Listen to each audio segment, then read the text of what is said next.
कहते हैं कि अगर जिंदगी में कोई बहुत बड़ा बदलाव लाना हो तो शुरुआत बहुत छोटे बदलावों से करनी पड़ती है। ये सुनने में एक आम सी बात लगती है ना? लेकिन आज हम इसी विचार की गहराई में उतरने वाले हैं। हमारे पास जेम्स क्लियर की जो बहुत ही मशहूर किताब है एटॉमिक हैबिट्स, उस पर आधारित कुछ नोट्स हैं और हमारा मकसद है इसके पीछे के मनोविज्ञान को समझना कि कैसे वो आदतें जिन्हें हम अक्सर नज़रअंदाज कर देते हैं, वो मिलकर हमारी जिंदगी की पूरी कहानी बदल सकती हैं। और इस पूरी बातचीत की बुनियाद वो क्या है ना, एक बहुत ही दिलचस्प सिद्धांत पर टिकी है जिसे हम आदतों का चक्रवृद्धि प्रभाव या कंपाउंडिंग इफेक्ट कहते हैं। किताब में कमाल का हिसाब दिया गया है। अगर कोई हर दिन सिर्फ 1% बेहतर होता है तो वो साल के आखिर में 37 गुना बेहतर हो सकता है। 37 गुना? हाँ, 37 गुना। और दिलचस्प बात यह है कि ये सिर्फ व्यक्तिगत सुधार पर ही नहीं, हर जगह लागू होता है। अब बिजनेस में सोचिए, रोजाना कस्टमर सर्विस में सिर्फ 1% सुधार या प्रोडक्ट में छोटे छोटे बदलाव, ये कंपनी को साल भर में अपने प्रतिस्पर्धियों से मीलों आगे ले जा सकते हैं। वाह, ये आंकड़ा तो वाकई सोचने पर मजबूर कर देता है। तो फिर सवाल ये उठता है कि ये आदतें चाहे अच्छी हो या बुरी, ये बनती कैसे है, हमारे दिमाग में ये चलती कैसे है? मैंने पढ़ा कि इसके पीछे एक पूरा सिस्टम काम करता है। बिल्कुल, ये कोई जादू नहीं है, इसके पीछे एक साफ सुथरा विज्ञान है। लेखक इसे 4 हिस्सों वाले एक लूप में समझाते हैं। पहला है संकेत यानी क्यू, संकेत। दूसरा है इच्छा यानी क्रेविंग, इच्छा। तीसरा काम मतलब रिस्पॉन्स, उस इच्छा पर अमल करना, और चौथा और सबसे जरूरी इनाम, रिवॉर्ड। अच्छा, तो ये 4 स्टेप्स हैं, संकेत, इच्छा, काम और इनाम। इसका कोई रोजमर्रा की जिंदगी से जुड़ा उदाहरण? जैसे मेरा फोन, मैं काम कर रही होती हूँ और अचानक फोन की स्क्रीन पर एक नोटिफिकेशन आता है, ये संकेत हुआ है ना? एकदम सही। और उस संकेत को देखते ही आपके दिमाग में एक इच्छा पैदा होती है। हाँ, कि पता नहीं किसका मैसेज है, या देखती हूँ इंस्टाग्राम पर क्या नया है, एक बेचैनी सी होती है। बिल्कुल, वो है क्रेविंग। फिर आप उस इच्छा पर काम करते हैं, यानी फोन उठाकर ऐप खोल लेते हैं, और जैसे ही आपको कोई मजेदार वीडियो, कोई लाइक या किसी दोस्त का मैसेज दिखता है, आपके दिमाग को एक छोटा सा इनाम मिलता है, डोपामीन का एक छोटा सा हिट। और फिर दिमाग उस इनाम को याद कर लेता है, और अगली बार नोटिफिकेशन आते ही हाँ, वो फिर से वही करने को कहता है। तो ये एक चक्र बन जाता है। बिल्कुल। ये इनाम वाला चरण इस पूरे लूप को आप कह सकते हैं सीमेंट कर देता है। दिमाग सीख जाता है कि इस रास्ते पर चलने से एक अच्छी फीलिंग मिलती है। समय के साथ ये रास्ता इतना पक्का हो जाता है कि हम सोचे समझे बिना उस पर चलने लगते हैं। अच्छा, यही एक आदत है। ये सिर्फ एक क्रिया नहीं, ये हमारे दिमाग में बना एक न्यूरोलॉजिकल हाईवे है। ठीक है, तो अगर हर आदत का ये 4 स्टेप का ब्लूप्रिंट है, तो इसका मतलब हम इसे हैक भी कर सकते हैं? मतलब हम इन चारों स्टेप्स को अपने हिसाब से बदल सकते हैं ताकि अच्छी आदतें बने? आपने बिल्कुल सही पकड़ा। यही तो इस किताब का सार है। जेम्स क्लियर कहते हैं कि अच्छी आदतें बनाने के लिए हमें इसी ब्लूप्रिंट को अपने पक्ष में इस्तेमाल करना होगा। इसके लिए उन्होंने 4 बहुत ही सरल नियम दिए हैं, और हर नियम सीधे सीधे उस आदत वाले लूप के एक हिस्से से जुड़ा है। ठीक है, तो पहला नियम क्या है? पहला नियम है, उसे अपनी नजरों के सामने रखो, यानी मेक इट ऑब्वियस। ये सीधे सीधे संकेत वाले हिस्से पर काम करता है। जिस भी अच्छी आदत को आप अपनाना चाहती हैं, उसका संकेत इतना साफ होना चाहिए कि आप उसे नजरअंदाज ही ना कर सकें। जैसे अगर आप सुबह उठकर पानी पीना चाहती हैं, तो रात को ही अपने बिस्तर के पास पानी की बोतल भरकर रख लें। सुबह आंख खुलते ही वो आपको दिखेगी, जो आदत शुरू करने का एक साफ संकेत होगा। ये तो काफी आसान लगता है। ठीक है, दूसरा नियम? दूसरा नियम इच्छा वाले हिस्से को निशाना बनाता है। नियम है, उसे दिलचस्प बनाओ, मतलब मेक इट अट्रैक्टिव। देखिए, इंसान उन कामों को ज्यादा आसानी से करता है जो उसे मजेदार लगते हैं। तो अपनी नई आदत को किसी ऐसी चीज से जोड़ दें जो आपको पहले से पसंद है। अच्छा। मान लीजिए आपको एक्सरसाइज करना पसंद नहीं है, लेकिन आपको अपने पसंदीदा पॉडकास्ट सुनना बहुत पसंद है। तो नियम बना लीजिए कि आप पॉडकास्ट सिर्फ तभी सुनेंगे जब आप वॉक या एक्सरसाइज कर रहे होंगे। हाँ। धीरे धीरे आपका दिमाग एक्सरसाइज को भी उस मजेदार अनुभव से जोड़ने लगेगा। लेकिन हर आदत को दिलचस्प बनाना तो मुमकिन नहीं है ना? जैसे मुझे हर हफ्ते अपने खर्चों का हिसाब रखना है, ये तो बहुत बोरिंग काम है। इससे कैसे दिलचस्प बनाया जाए? बहुत अच्छा सवाल है। हर काम अपने आप में मजेदार नहीं हो सकता। ऐसे में आप उस काम को करने के बाद मिलने वाले फायदे पर ध्यान केंद्रित कर सकते हैं। आप सोच सकते हैं कि जब मैं अपने खर्चों का हिसाब रखूंगा तो मुझे अपने पैसों पर ज्यादा नियंत्रण महसूस होगा, एक तरह की शांति मिलेगी। अच्छा, तो मतलब उस एहसास को आकर्षक बनाना है। हाँ, आप उस एहसास को आकर्षक बना रहे हैं, भले ही काम बोरिंग हो। या फिर आप ये नियम बना सकते हैं कि जैसे ही आप हिसाब किताब पूरा करेंगे, आप 15 मिनट अपनी पसंदीदा कॉफी पिएंगे। समझ गई। ये असल में अपने दिमाग को थोड़ा सा चकमा देने जैसा है। अब तीसरे नियम पर आते हैं। तीसरा नियम काम यानी रिस्पॉन्स जुड़ा है। उसे आसान बनाओ, मेक इट ईजी।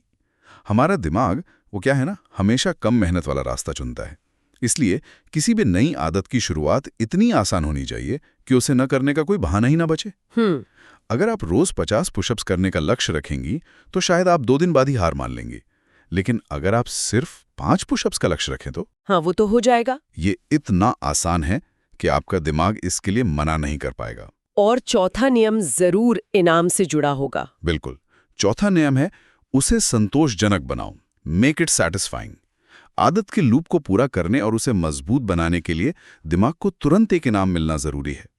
जब हम कोई अच्छी आदत पूरी करते हैं, जैसे जिम जाना या हेल्दी खाना, तो उसके बड़े फायदे मतलब अच्छी सेहत वो तो बहुत बाद में मिलते हैं। सही।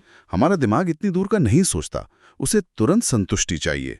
इसलिए आदत पूरी करने के बाद खुद को एक छोटा तत्काल इनाम दें, जैसे 1 घंटे की पढ़ाई के बाद 5 मिनट का म्यूजिक ब्रेक।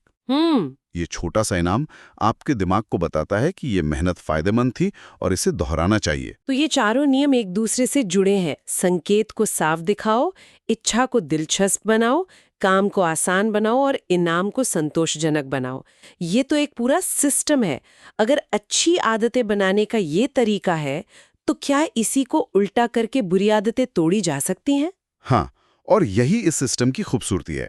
बुरी आदतों को छोड़ने के लिए हमें इन्हीं 4 नियमों को बस पलट देना है। कैसे? पहला नियम था उसे अपनी नजरों के सामने रखो, तो इसका उल्टा होगा उसे नजरों से दूर कर दो। एकदम सही।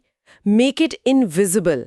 अगर आप बहुत ज्यादा मीठा खाती हैं, तो घर में बिस्कुट और मिठाइयां रखना ही बंद कर दें। अच्छा, अगर आपको काम के बीच में बार बार फोन देखने की आदत है, तो फोन को दूसरे कमरे में रख दें। जब संकेत ही नजर नहीं आएगा, तो इच्छा पैदा होने की संभावना बहुत कम हो जाएगी। हाँ, लोग अक्सर सोचते हैं कि ये इच्छा शक्ति का खेल है, लेकिन असल में ये अपने माहौल को बदलने का खेल है। ये तो बहुत बड़ी बात है। हम अपनी इच्छा शक्ति पर कुछ ज्यादा ही भरोसा कर लेते हैं। ठीक है, तो दूसरा नियम था उसे दिलचस्प बनाओ। इसका उल्टा होगा उसे बोरिंग या बदसूरत बनाओ, मेक इट अनअट्रैक्टिव। इसका क्या मतलब हुआ? इसका मतलब है उस बुरी आदत से जुड़े नकारात्मक पहलुओं पर जोर देना। हम अक्सर बुरी आदतों के तात्कालिक मजे पर ध्यान देते हैं। आपको बस सोच का नजरिया बदलना है। जैसे धूम्रपान करने से मिलने वाले 5 मिनट के आराम के बजाय उससे फेफड़ों को होने वाले नुकसान के बारे में सोचें। सही। जंक फूड खाने से मिलने वाले स्वाद के बजाय उससे बढ़ने वाले आलस और मोटापे के बारे में सोचें। सही। जब आप किसी आदत के बुरे परिणामों को बार बार याद करते हैं, तो धीरे धीरे उसके प्रति आपका आकर्षण कम हो जाता है। तीसरा नियम था उसे आसान बनाओ। तो अब हमें बुरी आदत को मुश्किल बनाना होगा, मेक इट डिफिकल्ट। इसमें तो मजा आएगा। हाँ, इसमें आपको अपने और अपनी बुरी आदत के बीच रुकावटें खड़ी करनी है। अगर आपको देर रात तक टीवी देखने की आदत है, तो हर रात सोने से पहले रिमोट की बैटरी निकालकर दराज में रख दें। अच्छा। अगली बार जब आपका मन करेगा तो आपको उठकर बैटरी लगानी पड़ेगी। ये छोटी सी रुकावट भी कई बार आदत को तोड़ने के लिए काफी होती है। हाँ, ये तो है। सोशल मीडिया ऐप्स को फोन के होम स्क्रीन से हटाकर किसी फोल्डर के अंदर छिपा देना भी एक तरीका है। जितना मुश्किल होगा, उतनी कम संभावना होगी कि आप उसे करेंगे। और आखिरी नियम उसे संतोषजनक बनाओ का उल्टा होगा उसे असंतोषजनक बनाओ, मेक इट अनसैटिस्फाइंग। ये कैसे करेंगे? इसका एक बहुत प्रभावी तरीका है जवाबदेही पार्टनर बनाना। आप अपने किसी दोस्त को बताएं कि आप एक बुरी आदत, मान लीजिए नाखून चबाना, छोड़ना चाहती हैं, और आप उनसे कहें कि जब भी वो आपको ऐसा करते हुए देखें तो आप उन्हें 100 रुपए देंगी। ओहो। अब क्या होगा? नाखून चबाने से मिलने वाली कोई भी छोटी मोटी राहत 100 रुपए खोने के दर्द के सामने कुछ भी नहीं लगेगी। सही बात है। आपने उस आदत के परिणाम को तुरंत दर्दनाक बना दिया है। दिमाग दर्द से बचना चाहता है, इसलिए वो उस आदत को दोहराने से बचेगा। ये चारों नियम, अदृश्य बनाओ, अनाकर्षक बनाओ, मुश्किल बनाओ और असंतोषजनक बनाओ, मिलकर एक बहुत ही मजबूत ढांचा तैयार करते हैं। अब मैं समझ पा रही हूँ कि ये सिर्फ सोच लिया और कर लिया वाली बात नहीं है, इसके पीछे एक पूरी इंजीनियरिंग है। बिल्कुल। ये अपने माहौल और अपने सिस्टम को इस तरह से डिजाइन करने के बारे में है कि अच्छी आदतें डिफॉल्ट विकल्प बन जाएं और बुरी आदतें लगभग असंभव। इन सब नियमों और तकनीकों के बीच मुझे स्क्रिप्ट में एक और बात मिली जो इन सबसे ज्यादा गहरी और शक्तिशाली लगी। वो थी पहचान यानी आइडेंटिटी का विचार। लेखक कहते हैं कि आदतें बदलने के 2 स्तर होते हैं, एक है लक्ष्य आधारित और दूसरा है पहचान आधारित। लेकिन अगर कोई कहे मैं एक पढ़ने वाली इंसान हूं, अच्छा, तो ये पहचान है। ये फर्क बहुत बड़ा है। ये इस पूरी किताब का सबसे महत्वपूर्ण हिस्सा हो सकता है। जब आपका लक्ष्य सिर्फ कुछ करना नहीं बल्कि कुछ बनना होता है तो आपकी प्रेरणा का स्रोत ही बदल जाता है। अच्छा। एक व्यक्ति जो सोचता है मुझे वजन कम करना है, वो जिम जाने के लिए अनुशासन और मोटिवेशन खोजेगा। लेकिन एक व्यक्ति जो ये मानने लगता है कि मैं एक सेहतमंद और एक्टिव इंसान हूं, वो स्वाभाविक रूप से सेहतमंद चुनाव करेगा। हाँ, क्योंकि एक एक्टिव इंसान यही करता है। उसकी आदतें उसकी पहचान का सबूत बन जाती हैं। मतलब हर बार जब आप जिम जाते हैं तो आप सिर्फ कसरत नहीं कर रहे होते, आप अपनी सेहतमंद इंसान वाली पहचान को एक वोट दे रहे होते हैं। ठीक, यही बात। हर बार जब आप जंक फूड को ना कहते हैं, आप उस पहचान को एक और वोट देते हैं। हर बार जब आप सुबह उठकर एक पेज लिखते हैं, आप अपनी लेखक वाली पहचान को एक वोट देते हैं। समय के साथ ये छोटे छोटे वोट जमा होकर आपकी आत्म छवि को बदल देते हैं और फिर उस पहचान के खिलाफ जाना बहुत मुश्किल हो जाता है। ये वाकई में सोच बदलने वाला विचार है। लेकिन इतनी बड़ी पहचान बनाना, मैं एक लेखक हूं या मैं एक एथलीट हूं, ये शुरुआत में थोड़ा डरावना लग सकता है। इस बड़े विचार को जमीन पर कैसे उतारा जाए? इसके लिए किताब में एक बहुत ही सुंदर और व्यवहारिक टूल दिया गया है जिसे 2 मिनट का नियम कहते हैं। नियम बहुत सरल है। कोई भी नई आदत सिर्फ 2 मिनट से शुरू होनी चाहिए। सिर्फ 2 मिनट? उससे क्या होगा?